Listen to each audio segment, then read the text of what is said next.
ఆ సమయంలో ఆ కార్యం జరిగించి వెళ్ళాడు. త్వరలో రాబోతున్నాడు. రేపు అలా రాడు.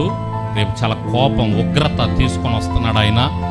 కాబట్టి ఇప్పుడే ఇదే సమయం, ఇప్పుడే చెప్తున్నాడు, రక్షణ పొందండి. నేను వచ్చేలోపు రక్షణ పొందండి, నన్ను నమ్మండి, బాప్తిజం తీసుకోండి, మారుమనసు పొందండి, రక్షణ పొందండి అని ఆయన చెప్తున్నాడు.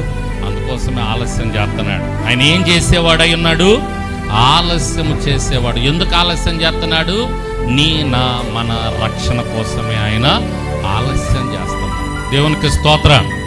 ఆయన ఏం చేసే దేవుడు? యుద్ధము చేసే దేవుడు. మన పక్షాన యుద్ధము చేస్తున్నాడు. రెండోది, ఆశ్చర్య కార్యములు చేస్తున్నాడు. మూడోది, ఏకాంగులను సంసారులుగా, అంటే యవ్వనస్తులను, పెళ్లి కాని వాళ్ళని ఆయన ఏర్పాటు చేసి ఆయన కలుపుతాడు. భయపడాల్సిన అవసరం సమయం వచ్చినప్పుడు. ఏకాంగులను సంసారులుగా, బంధించబడినటువంటి వారిని విడిపించి వర్ధిల్లింపజేస్తాడు.